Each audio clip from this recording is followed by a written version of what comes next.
It began, as many quiet horrors do, on a fog-drenched morning in England. The church bell tolled, the mourners gathered, and the Undertaker of Windmere-on-the-Moor prepared another flawless funeral. Every button polished, every petal placed just so. Mr. Alfred Greaves was a man who prided himself on perfection, and yet on that day he made a mistake. When the coffin was opened for a final farewell, the widow fainted dead away, because the man inside wasn't her husband. By the time the police arrived, no one could explain how it had happened. The Undertaker swore he'd received the right body. The hospital insisted the delivery had been correct, and the missing man, Henry Ashcombe, was nowhere to be found. When Hercule Poirot arrived, he called it a crime of logic. When Miss Jane Marple appeared, she saw something far simpler. A tragedy born of pride, fear, and guilt. Together, they would uncover a secret buried deeper than the coffin itself. A man who feared being buried alive. A woman who turned that fear into murder. And an undertaker who made one mistake too many. Before we begin, subscribe to Whispering Ages, where every death hides a story, and every story hides a lie. And tell me in the comments, what do you fear more, dying or being buried before anyone knows you're gone? The Undertaker's Mistake. Chapter 1. The Coffin in the Fog. The fog came to Windmere-on-the-Moor as it always did, silent, persistent, and grey as churchyard stone. It rolled down from the moors in thick waves, swallowing the narrow cobbled lanes, the crooked chimneys, and the iron railings that surrounded St. Barnabas churchyard. By 8:30 on that particular Tuesday morning, the town was wrapped so completely in mist that one could barely see 3 feet ahead. It was the sort of morning when sensible people stayed indoors with their tea and toast, peering through lace curtains at the murky world outside. But death, as the townspeople of Windmere knew well, waited for no weather. Mr. Alfred Greaves, undertaker and mortician of 30 years standing, stood at the door of his establishment with his pocket watch in hand. The shop occupied a prime corner position adjacent to the churchyard, all dark oak panelling, polished brass fixtures, and an air of hushed reverence that Mr. Greaves cultivated as carefully as the roses in his window boxes. Not a single mistake in 30 years, he murmured to himself, as he often did. It was his mantra, his pride, his entire professional identity compressed into 7 words. The hearse, drawn by 2 black horses with plumes of sable feathers nodding from their headpieces, stood ready. The coffin of Mr. Henry Ashcombe, businessman and one of Windmere's more prominent citizens, rested within. Oak with brass handles, as the widow had specified. Nothing ostentatious, but respectable. Always respectable. Greaves adjusted his black silk top hat and consulted his watch once more. The funeral was scheduled for 9 o'clock sharp. The gravediggers would have finished their work by now, despite the fog. Old Tom Hackett knew every inch of that churchyard blindfolded. At 5 minutes to 9, the mourners began to arrive, dark shapes materializing from the fog like spirits themselves. Mrs. Lydia Ashcombe came first, supported by her sister. Even through the heavy black veil that covered her face, one could sense her composure. She had not wept at the viewing, nor at any time during the arrangements. Grief, Greaves knew, took many forms. Some people were simply too dignified to display it publicly. The Reverend Harold Copley appeared next, prayer book clutched to his chest, his round face pink from the damp cold. Dr. Leonard Prowse followed, looking as though he hadn't slept in days, which, knowing the doctor's habits at the card tables, was entirely possible. There were others too, business associates, neighbours, the curious townspeople who attended every funeral as though it were theatre. And then, quite unexpectedly, 2 figures who, decidedly, did not belong. The first was a small, fastidious gentleman with an egg-shaped head, an enormous moustache waxed to impossible points, and patent leather shoes that gleamed even in the fog. He carried a walking stick with a silver handle, and regarded the assembled mourners with eyes that were extraordinarily bright and alert. The second was an elderly lady in sensible tweeds and a hat decorated with what appeared to be artificial cherries. She carried a capacious handbag and had the soft, pink-cheeked appearance of someone's dear maiden aunt. Yet there was something sharp in her gaze as she surveyed the scene, the look of a bird watching for worms. Mr. Greaves frowned slightly. He prided himself on knowing every soul who entered his establishment, but these two were strangers. Still, funerals were semi-public affairs, and it was not his place to question who came to pay respects. The service in the church was brief. Reverend Copley spoke of dust returning to dust, of eternal rest, of a life cut short but well lived. Mrs. Ashcombe sat in the front pew, statue still, her gloved hands folded in her lap. Then came the procession to the grave. The fog had grown thicker still.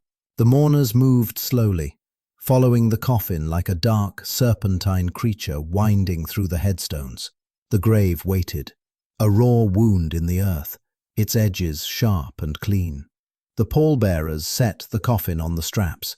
Reverend Copley opened his prayer book, the pages instantly damp with mist. "We therefore commit this body to the ground," he intoned. "Earth to earth, ashes to ashes, dust to dust." It was then that Mrs. Ashcombe made a small sound, not quite a sob, not quite a gasp. She swayed slightly, and her sister caught her arm. "I must see him," she whispered, her voice carrying in the fog-muffled silence. "One last time. Please." There was an awkward pause. Such requests were unusual, but not unheard of. Reverend Copley looked to Mr. Greaves, who nodded gravely. It was the widow's right, after all. Greaves stepped forward with his assistant, a plain young woman named Ellen Goff, and they carefully lifted the coffin lid, not fully open, but enough for Mrs. Ashcombe to look down upon her husband's face one final time. The widow leaned forward, her veil falling away slightly. Then she screamed. It was not the scream of grief, but of horror, a sound so primal and unexpected that it seemed to tear through the fog itself. Mrs. Ashcombe stumbled backward, her hand clutching her chest, and collapsed into her sister's arms. Several women gasped.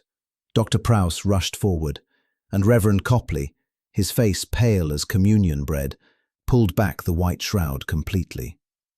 The face that stared up from the coffin was indeed that of a dead man, but it was not Henry Ashcombe. The features were similar, perhaps, similar age, similar build, but the nose was wrong, the jaw was different, and the expression was one of absolute terror, mouth slightly open as if frozen in a final, desperate gasp for air. "Good God," whispered Dr. Prowse. Mr. Greaves stood transfixed, his professional composure cracking like thin ice. This is impossible," he stammered. "I prepared Mr. Ashcombe myself. This morning I checked." But the murmurs were already spreading through the crowd like wildfire through dry grass. Someone ran toward the town. Someone else was helping the still unconscious Mrs. Ashcombe.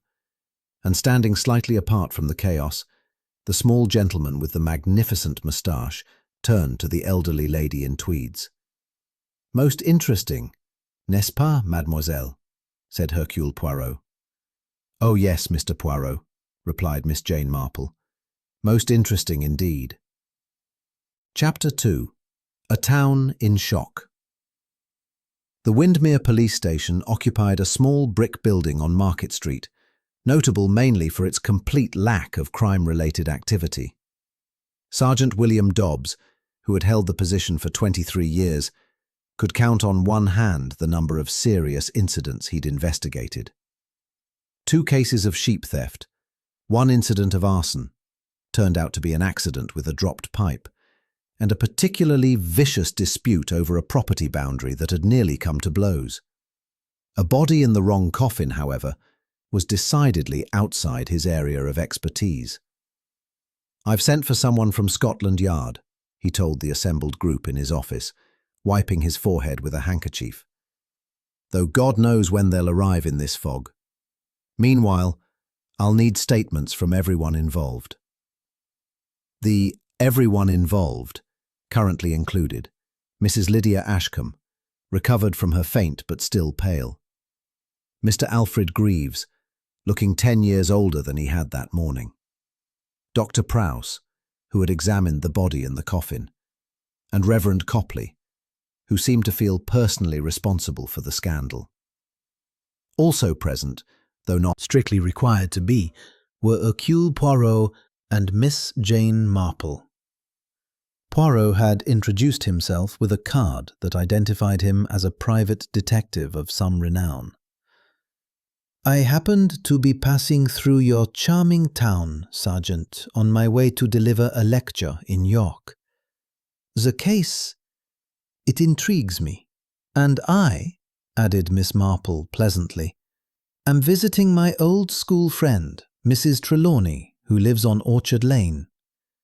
I attended the funeral as a courtesy to the family. Such a terrible shock for everyone."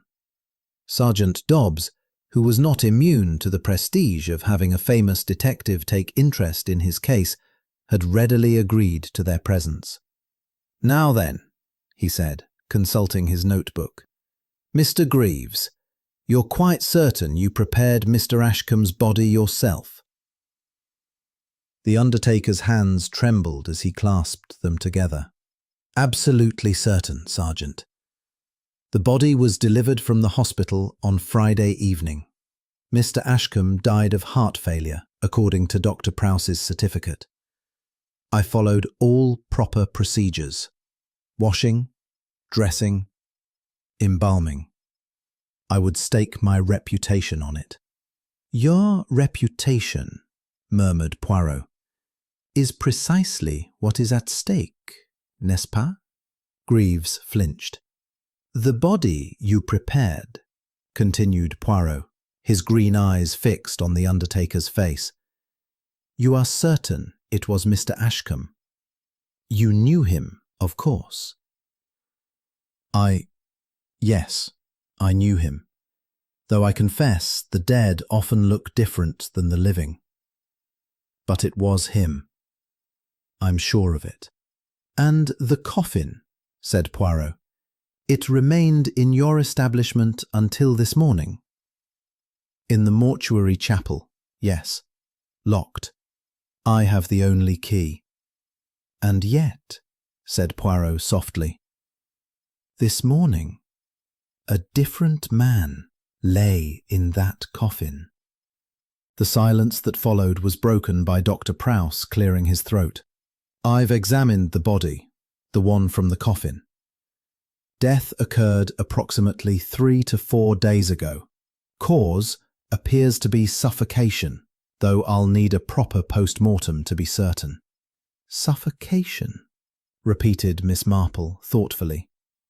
She was knitting, her needles clicking with gentle precision. "How very dreadful." "And Mr. Ashcombe?" asked Sergeant Dobbs. "The real Mr. Ashcombe? His body must be somewhere." This was the question that hung over them all like a guillotine blade. Mrs. Ashcombe spoke for the first time, her voice steady despite her pallor. "My husband, Henry, was terribly afraid in his final weeks. He spoke constantly of being buried alive. It was an obsession with him." "An obsession?" Poirot leaned forward. "Please, madame, tell me more of this." She twisted her black-gloved hands. "He would wake in the night, gasping, convinced he was trapped. He made me promise, made Dr. Prowse promise, that we would be absolutely certain he was dead before burial. He even..." She hesitated. "He even spoke of wanting precautions. Air holes in the coffin. A bell he could ring. Dr. Prowse told him it was nonsense, that modern medicine left no doubt of death." Dr. Prowse nodded confirmation, though he looked uncomfortable. "How very curious," said Miss Marple, her knitting needles never pausing. "I had an uncle who had the same fear. He left explicit instructions in his will. Of course, in his case, it came from reading too many Gothic novels. Was your husband a reader, Mrs. Ashcombe?" "No, that's what made it so strange. The fear came upon him quite suddenly, about 2 months ago." Poirot's eyes narrowed. 2 months? And did anything particular happen at that time? Mrs. Ashcombe shook her head. "Nothing I can think of. He was preoccupied with business matters, as always. The shipping company had been going through some difficulties." "What sort of difficulties?" asked Sergeant Dobbs. "Financial troubles. Henry didn't confide the details to me, but I gathered there were problems with accounting. He had to dismiss his clerk, Walter Gresham, for theft." "Ah," said Poirot. "And when was this Mr. Gresham dismissed?" "About a month ago." Poirot and Miss Marple exchanged a glance. The sergeant made a note. "We'll need to speak with this Gresham fellow." He turned to Greaves. "Mr. Greaves, I'm afraid I'll need to search your premises thoroughly, and we'll need to organise a search for Mr. Ashcombe's actual body." The Undertaker nodded miserably. "Of course, Sergeant. Whatever you need." As the meeting broke up, Miss Marple approached Mrs. Ashcombe with a gentle smile. "My dear, you must be exhausted. May I walk you home?" "That's very kind, but my sister has already left with the vicar, I noticed. Please, I insist. I find that fresh air, even foggy fresh air, can be remarkably restorative after a shock." Mrs. Ashcombe, too weary to argue, accepted. Poirot, meanwhile, had cornered Mr. Greaves. "Monsieur, I wonder if I might visit your establishment. I have a great interest in the technical aspects of your profession." Greaves looked as though he would rather be anywhere else, but he could hardly refuse. "If you wish, Mr. Poirot, though I'm not sure what you expect to find." "Ah," said Poirot, smoothing his moustache. "One never knows what one will find until one looks. N'est-ce pas?" Chapter 3. The Dead Man Who Wasn't. Greaves and Son, though there had never been a son, occupied a building that had been purpose-built for the funeral trade in 1867. The ground floor contained the showroom where families selected coffins and arrangements, as well as Mr. Greaves's office. The basement held the mortuary preparation room, cold and tiled, with modern embalming equipment and a porcelain table that gleamed under electric lights. It was to this basement that Poirot asked to be taken. "The body was here?" he asked, indicating the table. "Yes, from Friday evening until Monday morning, when I placed it in the coffin. And you were alone during the preparation." "My assistant, Ellen Goff, helped with the initial cleaning, but the embalming I did myself. It's delicate work." Poirot walked slowly around the room, his eyes taking in every detail. The shelves of supplies, the locked cabinet containing formaldehyde and other chemicals, the sink with its distinctive smell of carbolic soap. "And the coffin itself? Where was it kept?"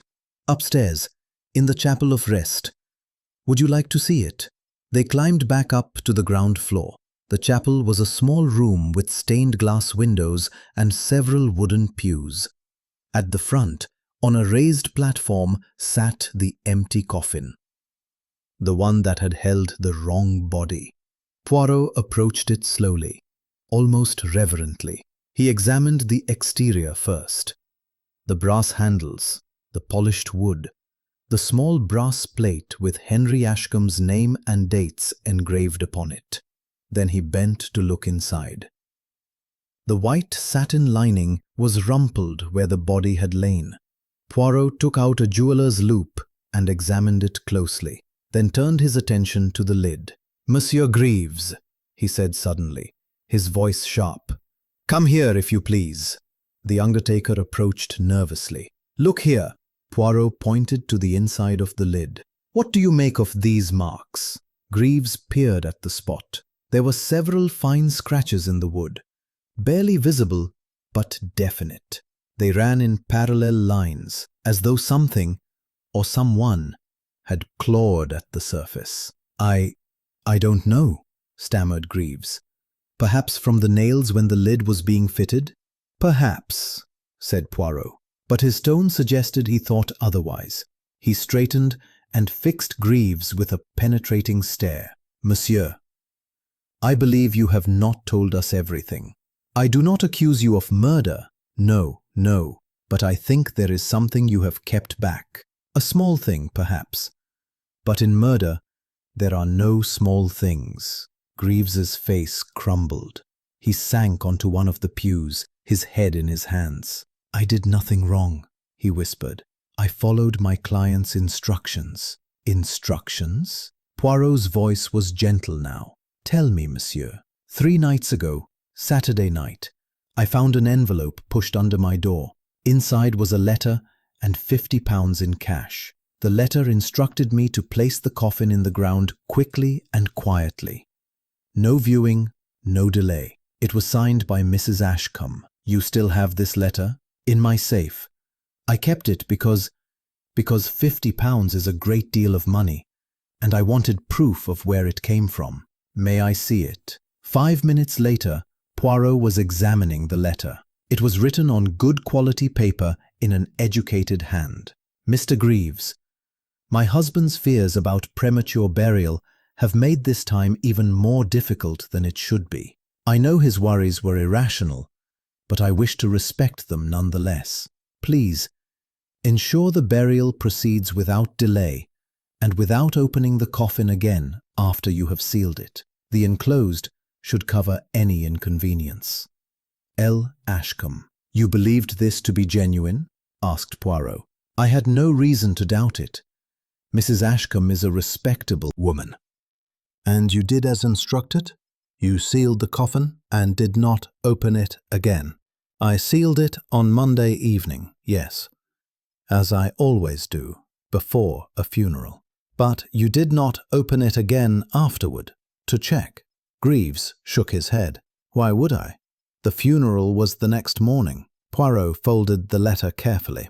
"Monsieur Greaves, I must ask you one more question, and I beg you to answer with complete honesty. When you sealed that coffin on Monday evening, were you certain that Mr. Ashcombe was inside?" The undertaker's silence was answer enough. "I didn't look," he finally admitted. "God forgive me, I didn't look. The coffin was heavy enough, and I assumed I had £50 in my pocket and a reputation to protect, and I simply wanted the whole business to be over." "And now," said Poirot sadly, "you have neither the money nor the reputation, and a man may be dead because of your failure to look." Greaves began to weep, silent, shoulder-shaking sobs that spoke of a lifetime of pride collapsing in a single moment. Meanwhile, Miss Marple was taking tea with Mrs. Ashcombe in the elegant drawing-room of Ashcombe House, a Georgian building on the edge of town. The widow had recovered some of her composure, though her face remained pale. "You're very kind to stay with me, Miss Marple. Most people would be eager to escape such drama." "Oh, I've seen a great deal of drama in my time," said Miss Marple comfortably, accepting a cup of tea. "Human nature being what it is, one expects these little upsets, though this is certainly more dramatic than most."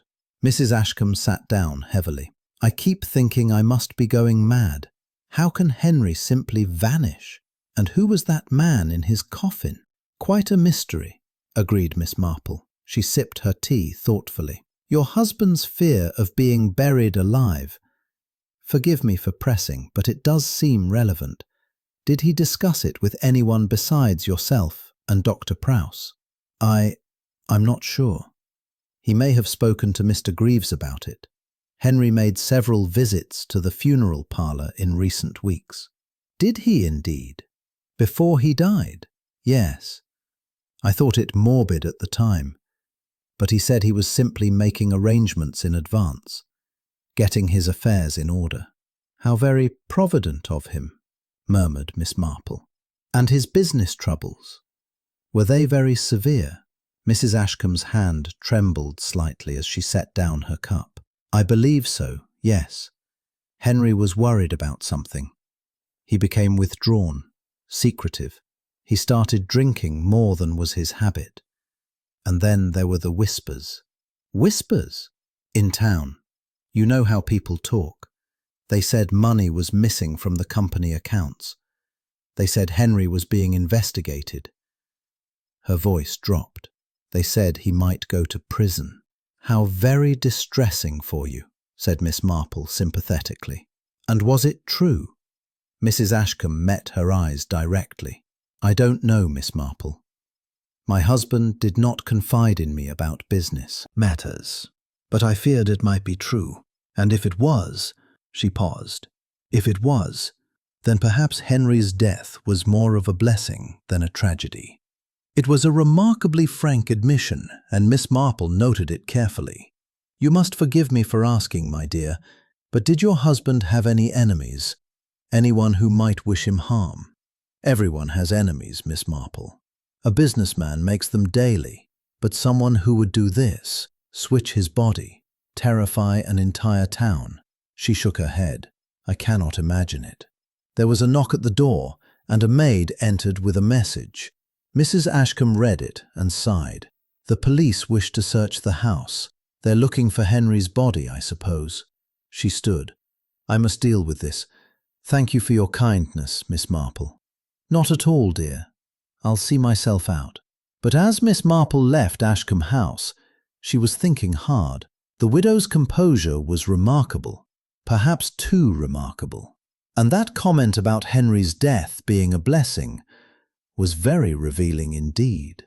She pulled her coat closer against the fog and set off toward the town centre.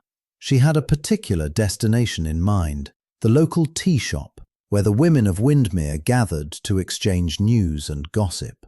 If there were secrets to be uncovered in this town, that was where she would find them.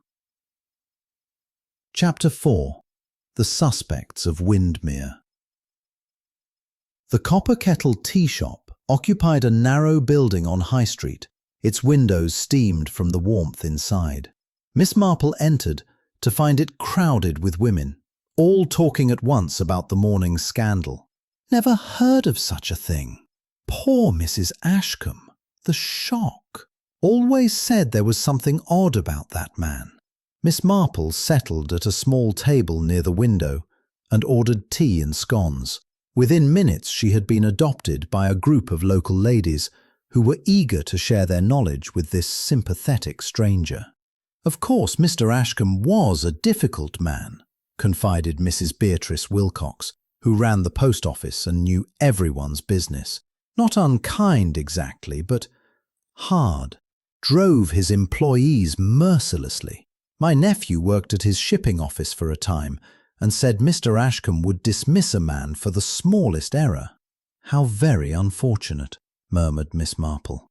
And there was that business with Walter Gresham, added Mrs. Dorothy Finch, the butcher's wife, dismissed for theft, though Walter swears he was innocent, says Mr. Ashcombe framed him to cover up his own crimes. One mustn't speak ill of the dead, said a third woman, Mrs. Ethel Price, though her tone suggested she was about to do exactly that. But I will say that Mr. Ashcombe had been behaving very strangely of late. I saw him 3 weeks ago, walking past the church at midnight. Midnight! And he looked haunted somehow. Haunted? Miss Marple's knitting needles clicked with interest. Pale and nervous, jumping at shadows.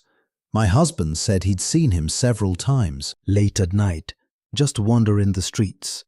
Very odd behavior for a man of his position.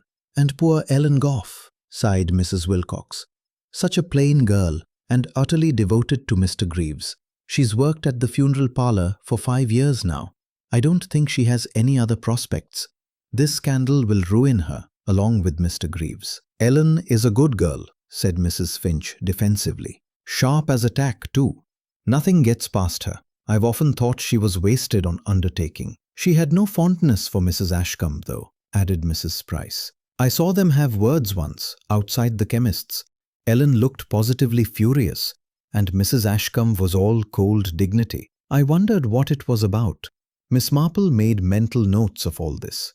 The gossip of village women was often dismissed as trivial. But she had learned long ago that these small observations and chance encounters often contained the seeds of truth. As she left the tea shop, she nearly collided with a young woman hurrying past, a plain-faced girl with sharp eyes and a determined expression. This, Miss Marple realized, must be Ellen Goff herself. "Miss Goff," she called. "Might I have a word?" The girl stopped, suspicious. "Who are you?" "My name is Jane Marple. I'm visiting Windmere, and I'm trying to understand what happened this morning. I wonder if you might help me." Ellen's expression softened slightly. "I don't know how I can help. I'm just the assistant." "Just the assistant," repeated Miss Marple gently. "But assistants often see more than their employers realize. Might we talk for a moment?" They found a quiet bench by the church wall. Ellen sat rigidly, her hands clasped in her lap. "Mr. Greaves is a good man," she said fiercely. "Whatever happened, he's not to blame. He's been nothing but kind to me." "I'm sure he has," said Miss Marple. "But someone is to blame, my dear, and whoever it is has put Mr. Greaves in a terrible position." Ellen was silent for a moment. Then she said quietly, "I saw something 3 days ago, Sunday night. I'd forgotten something at the shop and went back to fetch it. It was late, past 10 o'clock. Yes, I saw Mr. Ashcombe." Miss Marple's needles stilled. "You saw Mr. Ashcombe? But he was supposedly dead by then." "I know, but it was him. I'm certain of it. He was at the back door of the funeral parlor, talking to Mr. Greaves. He looked frightened, desperate, and he had a bag with him, like he was going on a journey." "Did you hear what they said?" Ellen shook her head. "No, but Mr. Greaves looked angry or frightened. I couldn't tell which. He let Mr. Ashcombe inside, and I left. I didn't want to be caught spying." "Very wise," murmured Miss Marple. "And you haven't told anyone else about this?" "Who would believe me? Everyone thinks I'm just a silly girl who helps with the bodies. But I'm not blind, Miss Marple. I know what I saw." "I believe you," said Miss Marple firmly. "And I think what you saw is very important indeed." She patted the girl's hand and continued her walk, her mind working rapidly. So Henry Ashcombe had been alive after his supposed death, had visited the Undertaker secretly, and had appeared to be preparing for a journey. The plot, as they said, was thickening. Poirot, meanwhile, had been conducting his own investigations. After leaving Greaves's establishment, he had made his way to Dr. Prowse's surgery on Market Street. The doctor's waiting room was empty, hardly surprising given that it was late afternoon and the town was still in chaos. The doctor himself looked haggard when he emerged from his consulting room. "Mr. Poirot, I wondered if I might be seeing you. Come in, please." The consulting room was shabby but clean, with medical texts lining the walls and a faint smell of antiseptic in the air. "Dr. Prowse," began Poirot, "I wish to ask you about Mr. Ashcombe's death. You signed the death certificate, yes?" "I did. Heart failure. The man had a weak heart. I'd warned him about it repeatedly." "And you examined the body?" "Of course. Standard procedure." "When was this examination?" Dr. Prowse consulted his records. "Friday afternoon. Mrs. Ashcombe sent for me urgently. I arrived to find her husband dead in his bed. I examined him, confirmed death, and signed the certificate." "How long had he been dead when you arrived?" "Difficult to say with certainty. Several hours, perhaps." Rigor mortis was beginning to set in. Poirot studied the doctor's face. "Monsieur le Docteur, I have heard rumours about blackmail, about illegal prescriptions for morphine." Dr. Prowse's face went white. "Who told you that?" "It matters not who told me. Is it true?" The doctor sank into his chair. "Yes. God help me, yes. I made a terrible mistake years ago. Prescribed morphine too freely to a patient who became addicted. Ashcombe found out somehow. He threatened to report me to the medical board unless I did him certain favours." "What sort of favours?" "Falsifying records mostly, making his health seem worse than it was for insurance purposes. Nothing that harmed anyone, I told myself, but it was wrong. I knew it was wrong." "And the death certificate? Was that falsified also? No! Dr. Prowse looked horrified. No, I swear it. Henry Ashcombe was dead when I examined him. I may be a fool and a coward, but I'm not a murderer. Poirot regarded him for a long moment. I believe you, monsieur, but I think you should know that the man in that coffin died of suffocation, not heart failure, and the real Henry Ashcombe is still missing. Dr. Prowse buried his face in his hands. By evening, Poirot and Miss Marple reconvened at the Rose and Crown, the town's only inn, where Poirot had taken a room. They sat in a private dining room, comparing notes over a simple supper. So, said Poirot, steepling his fingers, let us review what we know. Henry Ashcombe was a man with many troubles. His business was failing. Perhaps due to embezzlement. He dismissed his clerk, Walter Gresham, for theft, though this Gresham claims he was innocent. Ashcombe was being blackmailed by Dr. Prowse. No, pardon, Ashcombe was blackmailing Dr. Prowse. He developed a fear of premature burial 2 months ago. And then, supposedly, he died of heart failure. But, continued Miss Marple, Ellen Goff saw him alive 3 days after his death, visiting the funeral parlour with a travelling bag.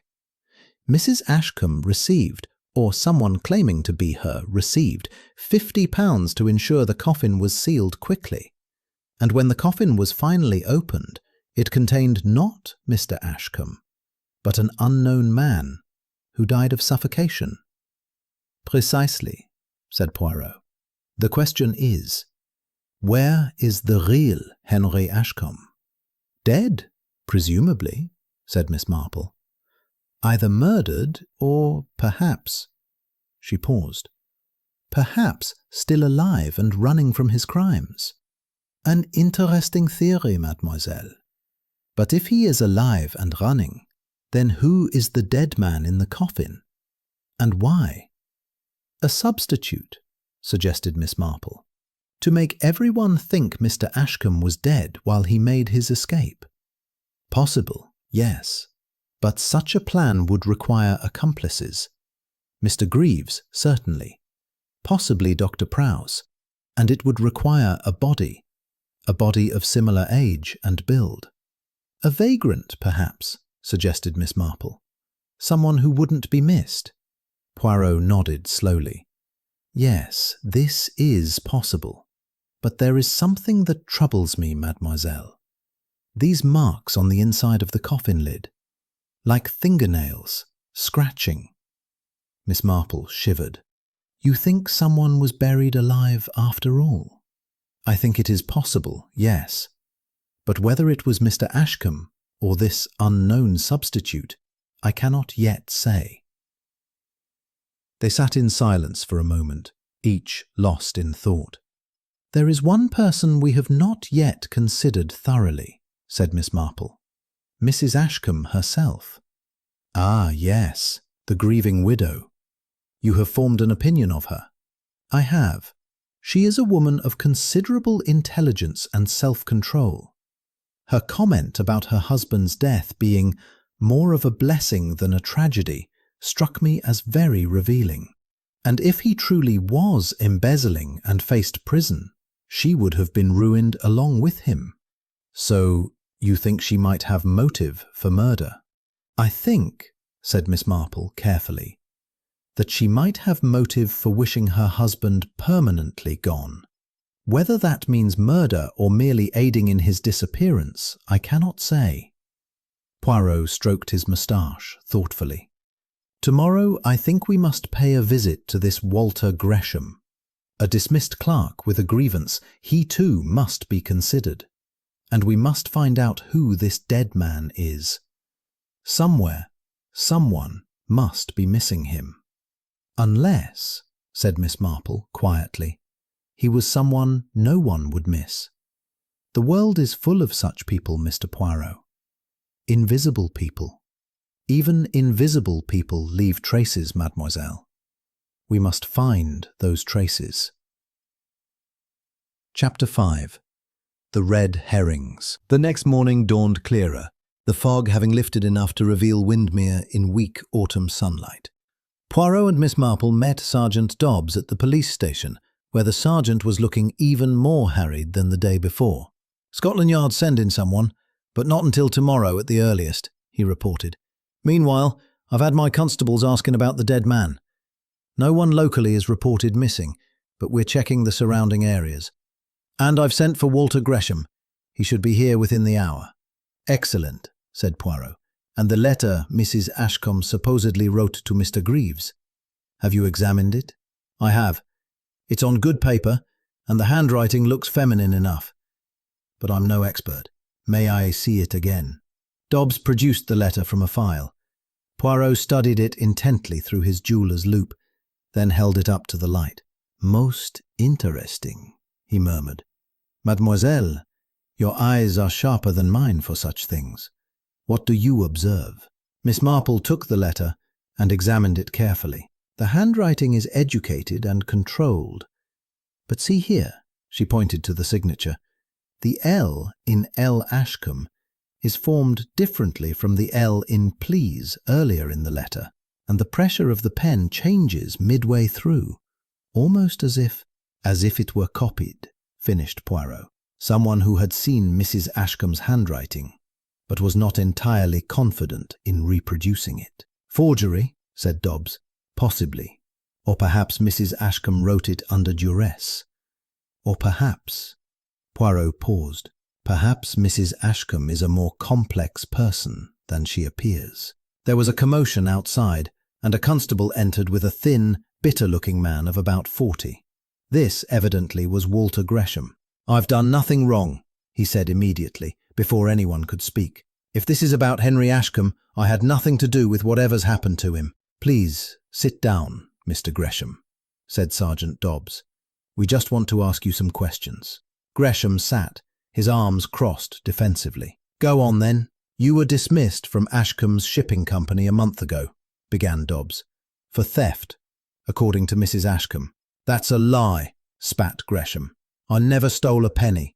Ashcombe was cooking the books himself, shifting money around, falsifying records. When I noticed the discrepancies and asked questions, he accused me of theft and sacked me on the spot. No references, no notice pay. 20 years of loyal service, and he destroyed my reputation in an afternoon." "Can you prove these allegations?" asked Poirot. "I kept copies of some documents before I left. Not enough to take to the authorities. Ashcombe was too clever for that. But enough to know I was right." "And where were you this past weekend?" asked Dobbs. "At home in Kettering, where I've been looking for work.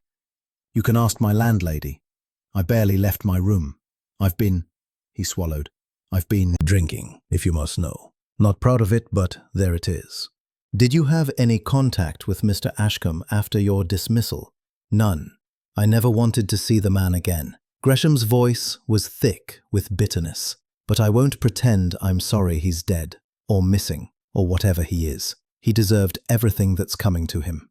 After Gresham had been sent away, Poirot turned to Dobbs. "This man, he has the motive, yes, but I do not think he has the opportunity. And more importantly, this crime required planning and access to the funeral parlour. Gresham had neither." "Then who?" asked Dobbs in frustration. "Patience, mon ami. The truth will reveal itself."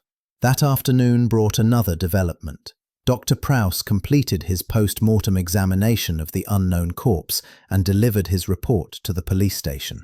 "Death by asphyxiation, definitely," he said, his hands shaking slightly as he laid out his findings. The man was approximately 50 to 60 years old, poorly nourished, with signs of chronic alcoholism. His clothing was shabby, and his hands showed no signs of manual labor. My guess would be a vagrant or homeless person. "Time of death?" asked Poirot. 3 to 4 days ago, sometime Sunday or Monday." "And the cause of the asphyxiation? Was he smothered, strangled?" Dr. Prowse shook his head. "Neither. The pattern is consistent with being in an enclosed space with limited air.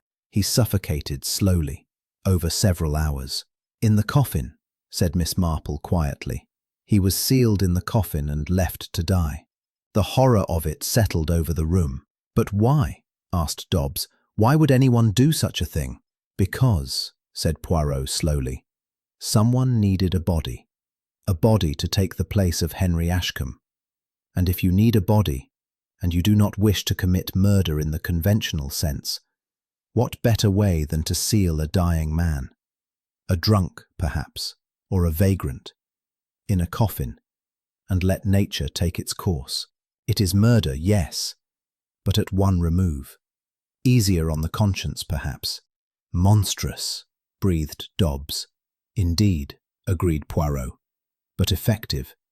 No one would look for a missing vagrant, and once buried, the deception would be complete. Except the coffin was opened, said Miss Marple. Someone, presumably Mrs. Ashcombe, though perhaps not, wanted the burial to proceed without examination. But fate intervened. Poirot nodded. Fate, or perhaps the widow's own guilty conscience. She insisted on seeing the body one final time. Why? If she knew what was in that coffin, why draw attention to it? Unless she didn't know, suggested Miss Marple. Unless someone else made the substitution without her knowledge. Or, said Poirot, his eyes gleaming, unless she wanted the deception to be discovered. But for what purpose? It was a question none of them could yet answer. That evening, Reverend Copley invited Poirot and Miss Marple to the vicarage for supper. The vicar was a genuinely kind man, troubled by the evil that had manifested in his parish. "I keep thinking I should have seen something," he said, serving them roast chicken. "Some sign that something was wrong. Mr. Ashcombe attended church regularly, you know, every Sunday. He seemed a devout man." "Appearances can be deceiving," said Miss Marple gently. "The devil's greatest trick is to appear respectable." "Did Mr. Ashcombe ever speak to you privately?" asked Poirot. "About his fears, perhaps, or his troubles?" Copley hesitated. "He came to see me about a month ago. He wanted to discuss confession. We're Anglican, not Catholic, but he seemed desperate to unburden himself. He said he'd done terrible things in business, hurt people, put profit above morality. He was afraid of divine judgment." "Did he confess to any specific crimes?" "Not in detail, but he spoke of preparing to meet his Maker. At the time, I thought he meant spiritually. Now I wonder if he meant something more literal." "Did he mention anyone else? His wife? Mr. Greaves?" "He said his wife was too good for him, that he'd brought shame upon her. And he asked me—" Copley paused, troubled. "He asked me if a man could atone for his sins by disappearing, by letting the world think him dead while he started afresh elsewhere." Poirot and Miss Marple exchanged significant glances. "What did you tell him?" asked Poirot. "I told him that we cannot run from God or from our consciences. That true atonement requires facing our sins, not fleeing from them." "Wise counsel," murmured Miss Marple, but not perhaps what he wished to hear. After supper, as they walked back to the Rose and Crown through the darkening streets, Poirot was silent and thoughtful. "It becomes clearer now," he finally said. "Henry Ashcombe planned to fake his death and disappear. He bribed Dr. Prowse to sign a death certificate, or perhaps blackmailed him. He arranged with Mr. Greaves to prepare a coffin with a false bottom or some other means of escape. He found a vagrant to take his place. Poor soul. Probably promised money or drink in exchange for cooperating, not knowing he would be sealed in a coffin to die. But something went wrong," said Miss Marple. "Yes, something went very wrong indeed. The question is what, and who made it go wrong?" They had reached the inn. As they paused at the door, Miss Marple said thoughtfully, "Mr. Poirot, I've been thinking about Mrs. Ashcombe, a woman in her position, faced with ruin and disgrace because of her husband's crimes. What would such a woman do? What do you think she would do, mademoiselle?" "I think," said Miss Marple slowly, "that a clever woman might turn her husband's plan against him. If he wished to disappear and leave her to face the consequences, she might ensure that he disappeared permanently. Poirot's eyes widened. You believe she discovered his plan? I believe it's possible, and if she did, she had the perfect opportunity for revenge. He had already arranged everything. The false death, the coffin, even the substitute body. All she had to do was rearrange the pieces. Brilliant, breathed Poirot. Yes, I think you may be right, mademoiselle. But we must have proof. Tomorrow we search. Chapter 6. The Turning Point. The next morning, a search party organised by Sergeant Dobbs began a systematic examination of the area surrounding Windmere. They were looking for Henry Ashcombe's body, though no one was quite certain where to start. Poirot, however, had his own ideas. The body must be somewhere close to the funeral parlour, he told Miss Marple over breakfast. Ashcombe visited there 3 nights before the funeral, according to Ellen Goff. If the substitution occurred then, his body cannot be far away. The Undertaker's establishment has a cellar, said Miss Marple, and presumably other storage areas? Indeed, with Sergeant Dobbs's permission, I think we should search there more thoroughly. They arrived at Greaves & Son to find the Undertaker a broken man. He had not slept, had barely eaten, and looked as though he had aged a decade in 3 days. Search wherever you like, he said dully. I have nothing left to hide. Ellen Goff was there as well, trying to maintain some semblance of normal business, though no families had come to arrange funerals since the scandal broke. Poirot began in the cellar, examining every corner with painstaking care. Miss Marple, meanwhile, engaged Ellen in conversation. You said you saw Mr. Ashcombe here on Sunday night, she said gently. Can you remember anything else about that visit? Any detail, however small? Ellen thought hard. He had a travelling bag, as I said, and he seemed determined, not frightened, as I first thought, but resolved, like a man who'd made up his mind about something difficult. And Mr. Greaves, how did he seem?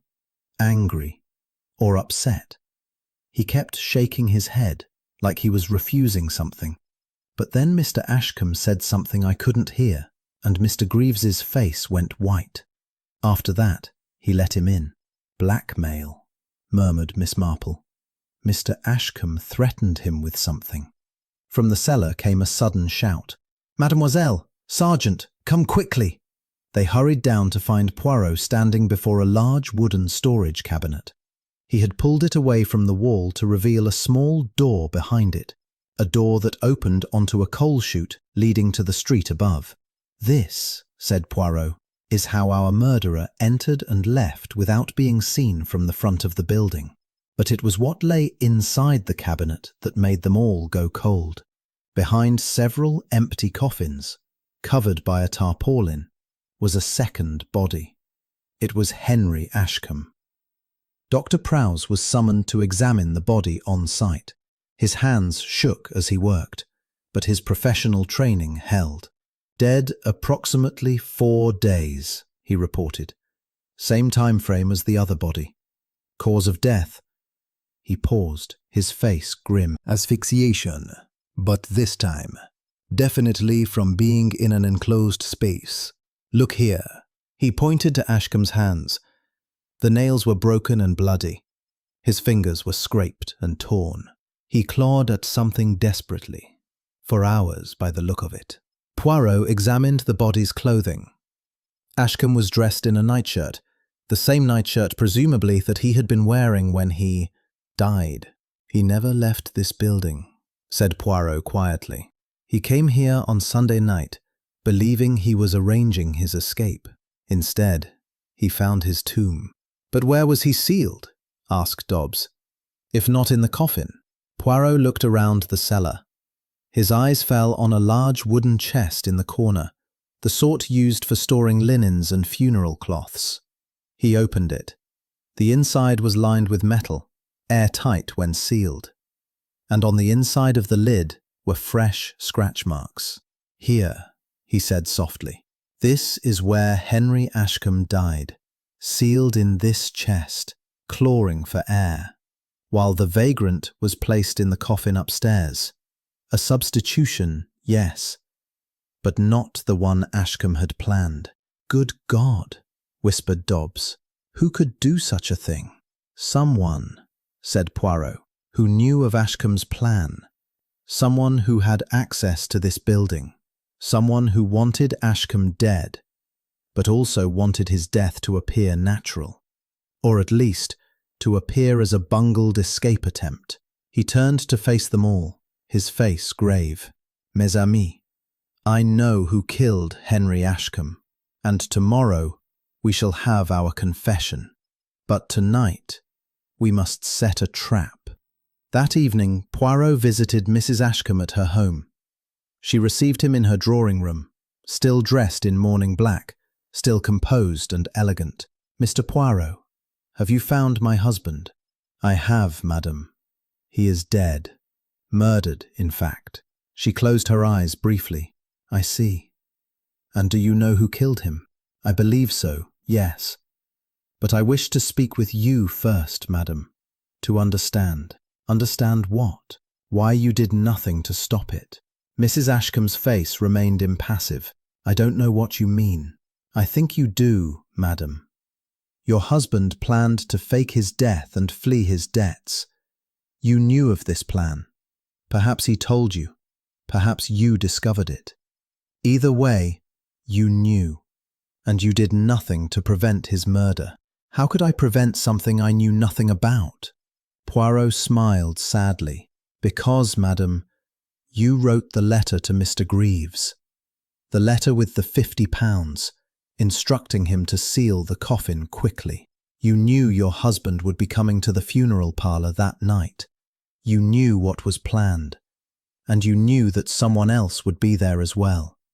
Someone who wanted your husband dead as much as you did. You cannot prove any of this. Perhaps not. But I can prove who killed him. And when I do, I wonder if you will still maintain your silence. Or will you speak, to save yourself?" Mrs. Ashcombe stood and walked to the window, looking out at the darkening street. "My husband was not a good man, Mr. Poirot. He cheated, he lied, he destroyed lives for profit. If he had disappeared as he planned, I would have been left to face the ruin he created. Our home would have been seized, our name disgraced. I would have been left with nothing. So you let him die. I let justice be done." She turned to face him. "And yes, I knew. I knew someone else wanted him dead. I knew that person would be at the funeral parlour that night. And I chose to do nothing. Does that make me a murderer, Mr. Poirot?" "That, madame, is for a judge to decide. But morally, yes, I believe it does." She nodded slowly. "Then I am a murderer. But I will not hang alone, Mr. Poirot. If you know who wielded the hammer that sealed that chest, then you know who is truly guilty." "Indeed I do, madame. And tomorrow, all will be revealed." Chapter 7. The Drawing Room Reveal. The next morning, Poirot gathered the suspects in the funeral parlour of Greaves and Son. It was a macabre setting for a revelation, but appropriate, Poirot felt, given the circumstances. Present were Mrs. Lydia Ashcombe, veiled and silent, Mr. Alfred Greaves, trembling, Dr. Leonard Prowse, grey-faced with exhaustion, Reverend Harold Copley, praying quietly, Ellen Goff, her sharp eyes watching everything, Walter Gresham, bitter and defiant, and Sergeant Dobbs with 2 constables. Miss Marple sat in the corner, her knitting needles clicking softly. Poirot stood before them, his hands clasped behind his back. "Mes amis," he began, "we have before us a most unusual crime, a crime that appears to be a mistake, a body in the wrong coffin, a simple mix-up by an undertaker. But it is no mistake. It is murder, carefully planned and brilliantly executed." He paused, letting his words sink in. Let me tell you what truly happened. Henry Ashcombe was a man facing ruin. His business was failing. He had embezzled money, and he faced exposure and prison. So he conceived a plan. He would fake his death and disappear, leaving his debts and his wife behind. To accomplish this, he needed help. First, he blackmailed Dr. Prowse into signing a false death certificate. Then, he approached Mr. Greaves with a proposition. He would die on Friday, be prepared and placed in a coffin, but the coffin would have a hidden means of escape, perhaps a false bottom, or air holes, or a special latch. On the night before the funeral, he would return, escape from the coffin, and flee. To make the deception complete, he needed a substitute body, someone of similar age and build who would not be missed.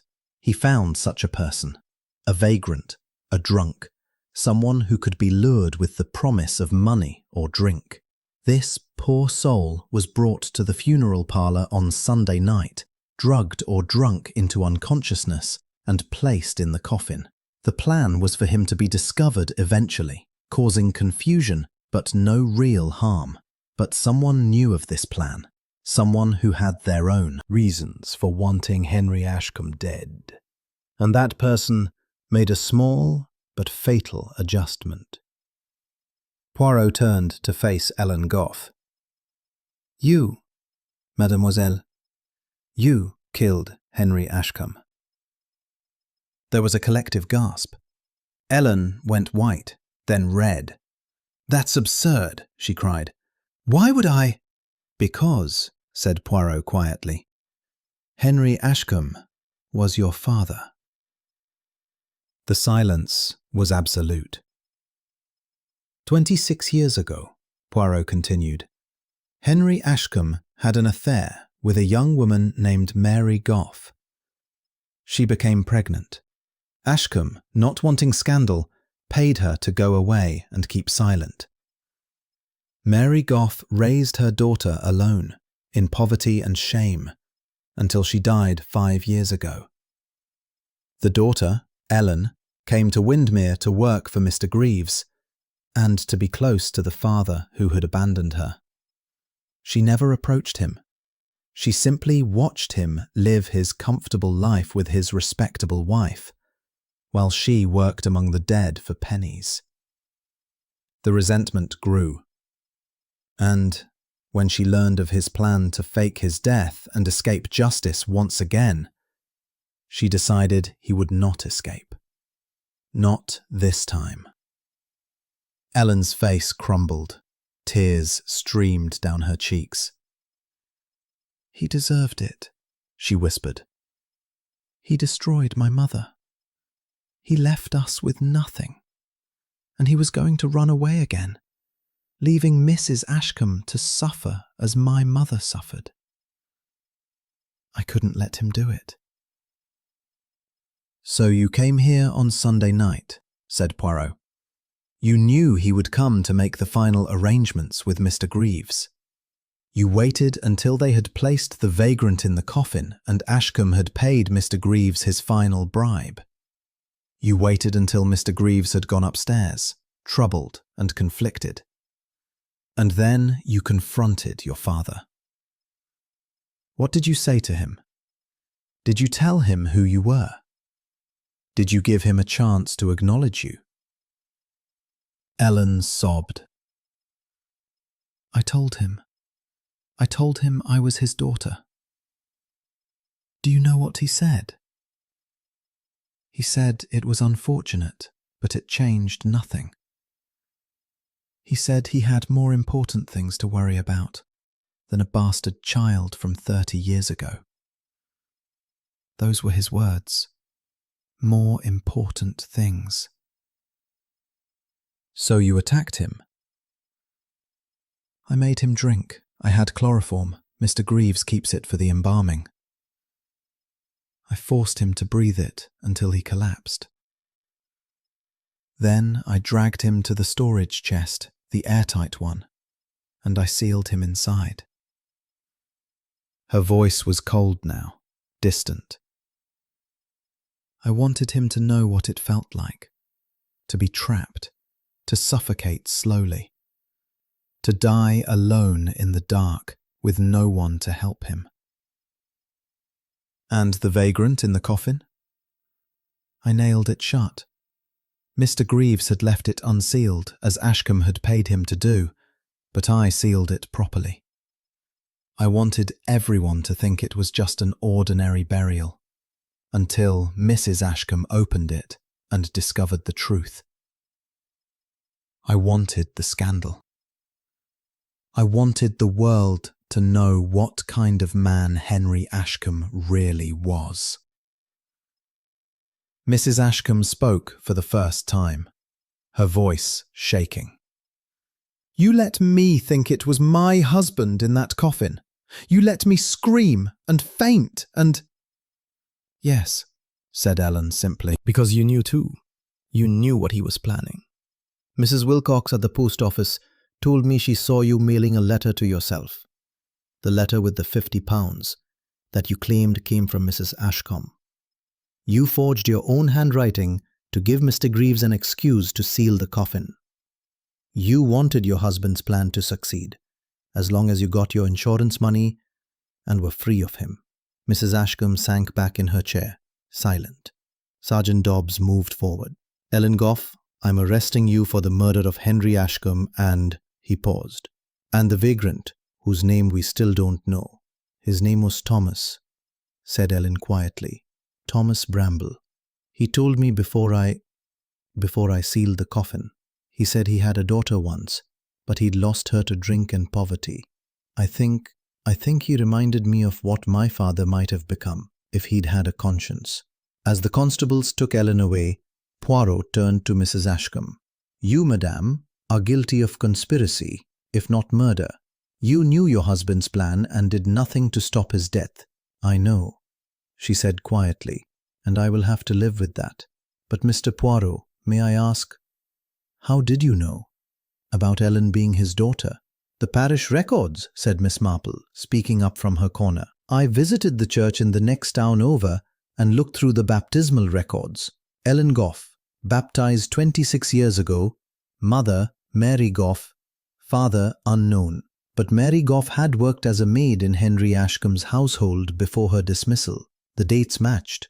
It was simply a matter of connecting the pieces. And the handwriting on the letter," added Poirot, "was indeed yours, madame, but the £50 came from Ellen Goff's savings. Her life savings, in fact. She withdrew them from the bank 3 days before the funeral. She paid you to write that letter, to give Mr. Greaves an excuse to seal the coffin without checking its contents." Mrs. Ashcombe closed her eyes. "What will happen to me?" "That," said Sergeant Dobbs grimly, "will be up to the courts." Chapter 8. The Aftermath. The trial of Ellen Goff and Lydia Ashcombe became a sensation throughout England. The newspapers called it the Undertaker's mistake, though, as Poirot pointed out repeatedly, the Undertaker himself had been no villain, merely a frightened man caught in a web of other people's wickedness. Ellen Goff was found guilty of 2 counts of murder and sentenced to death, though this was later commuted to life imprisonment due to the mitigating circumstances of her abandonment by her father. Mrs. Ashcombe received a lighter sentence for conspiracy and obstruction of justice, 5 years imprisonment. Dr. Prowse surrendered his medical license rather than face formal charges. He left Windmere and was never heard from again. Mr. Greaves closed his funeral parlour for a month to pray for the souls of the living. When he reopened, he found that the scandal had perversely increased his business. Everyone in the surrounding counties wanted to be buried by the famous Undertaker of the wrong coffin case. He never spoke of the affair again, but visitors to St. Barnabas churchyard sometimes saw him standing by the grave marked "Thomas Bramble, unknown friend. Rest in peace." The vagrant who had been given a proper burial and memorial at Greaves's own expense. Walter Gresham was cleared of all suspicion and eventually found employment with a shipping company in Liverpool.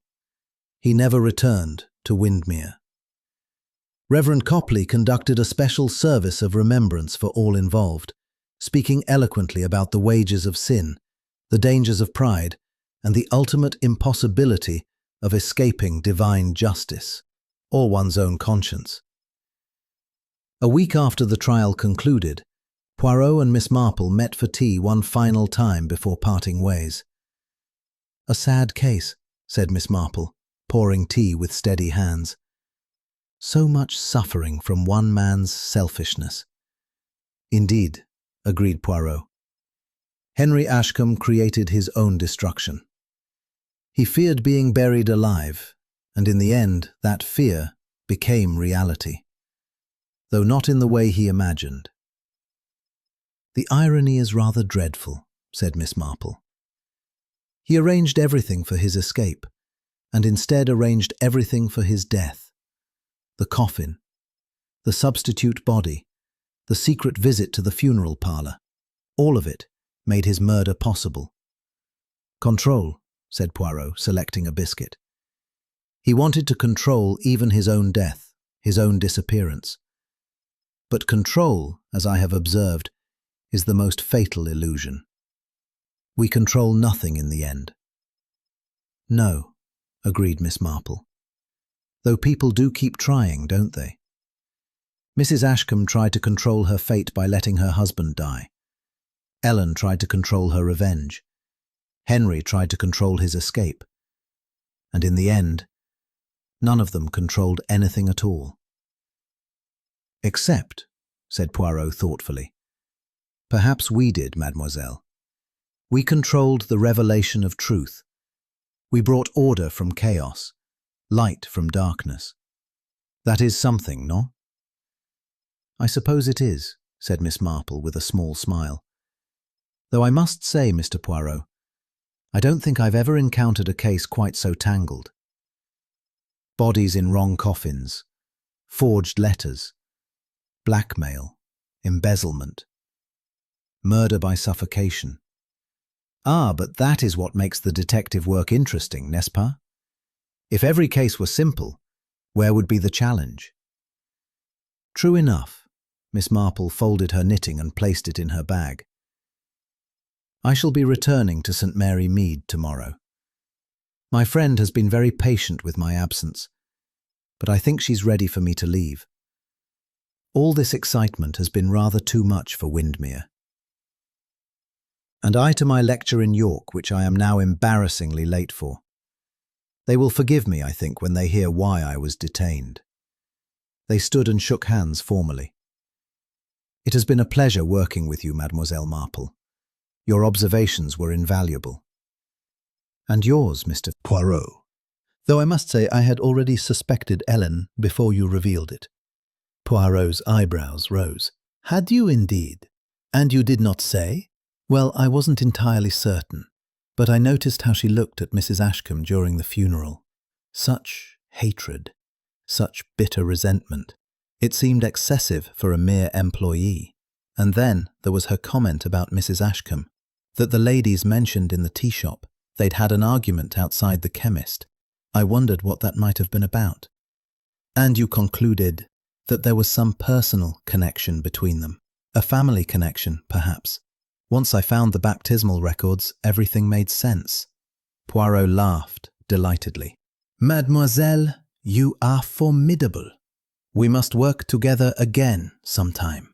"Perhaps we shall, Mr. Poirot, though I do hope the next case involves less fog and fewer coffins. Indeed, I am quite finished with Undertakers for the foreseeable future." They parted at the door of the Rose and Crown. Miss Marple walked toward the station to catch the afternoon train, her sensible shoes clicking on the cobblestones. Poirot watched her go, a smile playing about his lips. "A remarkable woman," he murmured to himself. "Absolutely remarkable." As the train carried Miss Marple away from Windmere, she gazed out the window at the passing countryside. The fog had finally cleared completely, revealing the autumn colours of the moors, gold and brown and deep green. She thought about Ellen Goff, sitting in a prison cell, paying for her father's sins as well as her own. She thought about Henry Ashcombe, scratching desperately at the inside of an airtight chest while his air slowly ran out. She thought about the vagrant, Thomas Bramble, who had died for the price of a drink and a few coins. People never really fear death, you know, she had told Poirot. They fear losing control of it. And Henry Ashcombe had tried so hard to control his death, to orchestrate his own disappearance and rebirth.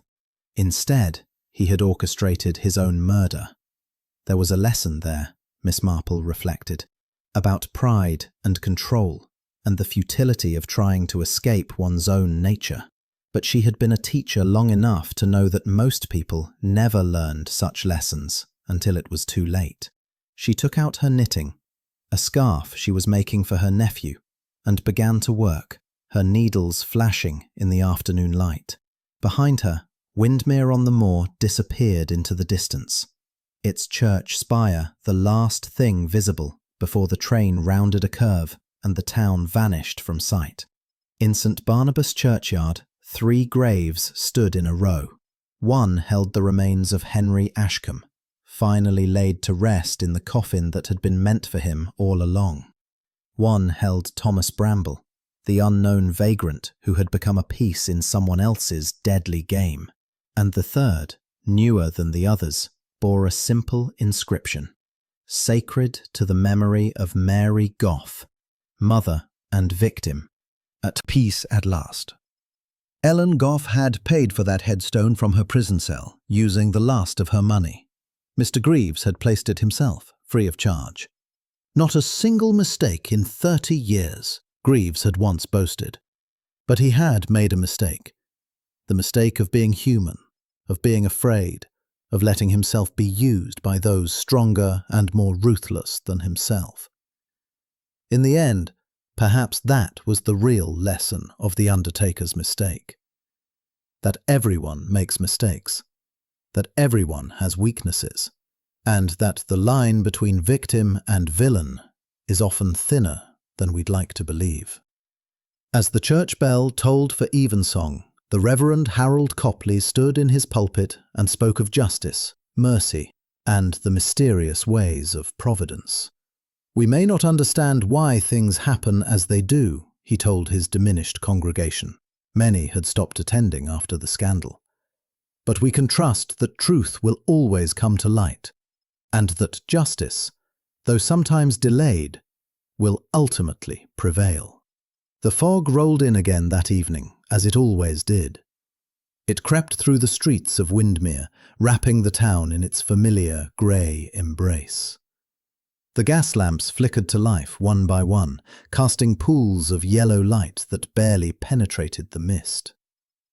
In the funeral parlour, Mr. Greaves locked his doors for the night and stood for a moment in the darkened showroom, surrounded by empty coffins waiting for their occupants. He thought about Henry Ashcombe, about Ellen Goff, about the choices that had brought them all to ruin. "Not a single mistake in 30 years, he whispered to the darkness.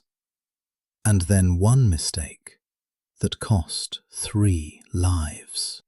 But even as he said it, he knew it wasn't true. The mistake hadn't been his, not really. The mistake had been made long ago, when Henry Ashcombe had abandoned a pregnant young woman to poverty and shame. Every tragedy that followed had grown from that single seed of cruelty. Greaves climbed the stairs to his living quarters above the shop, where he would spend another sleepless night praying for forgiveness, his own and everyone else's. Far away in London, in a comfortable flat in Whitehaven Mansions, Hercule Poirot sat in his favourite chair, a cup of hot chocolate cooling on the table beside him. He was writing his account of the Windmere case in his precise, meticulous handwriting. "The Undertaker's Mistake," he titled it. Then, after a moment's consideration, he crossed it out and wrote instead, "The Undertaker's Tragedy." For it was a tragedy, he reflected, a Greek tragedy of fate and pride and the sins of the father.